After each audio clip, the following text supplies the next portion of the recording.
I decided to start working on the flooring. And what did I use for the flooring? Well, it's pallets. So I used my pallet buster and I removed the wood from the pallets. And the slats I'm just putting in a row because I want just long striping.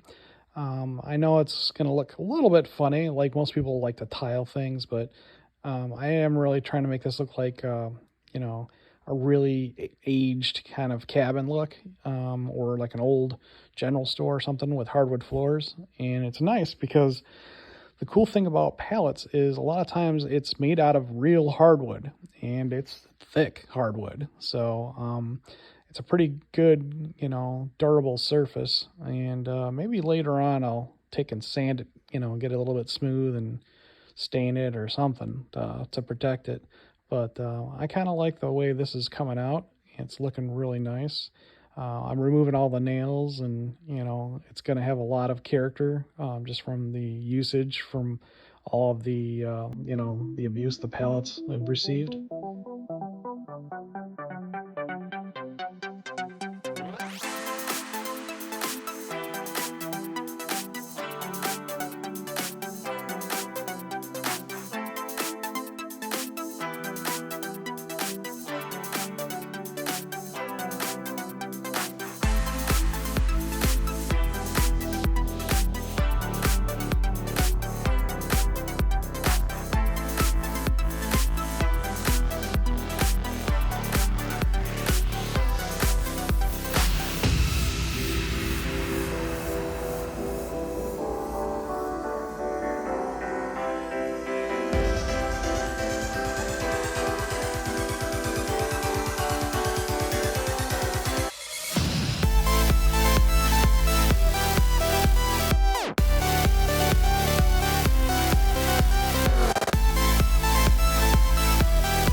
This is turning out to be a lot of work.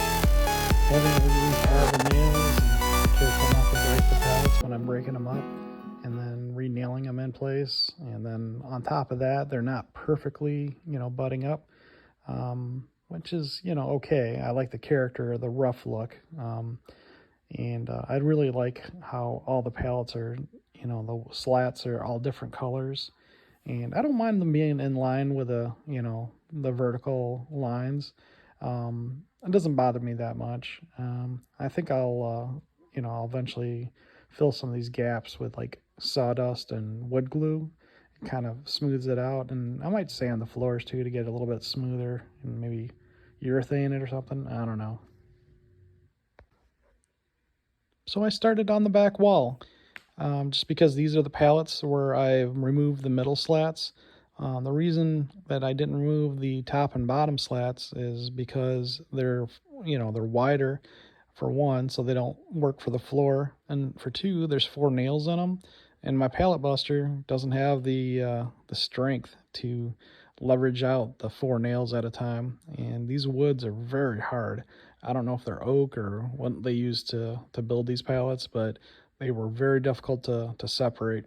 So now that I'm getting the walls in place, the top and bottom boards will serve as a spot for my wall to sit on, and I'm making it nice and flush with my 2x4s.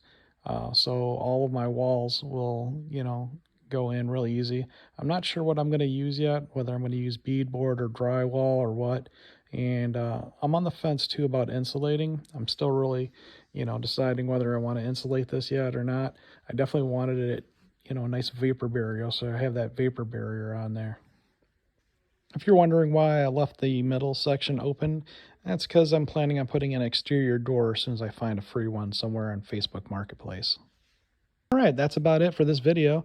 I think the next step might be doing the outside of the wall and then insulation or whatever, and maybe start working on the inside wall. Stay tuned for the next exciting episode of Jeep Creep.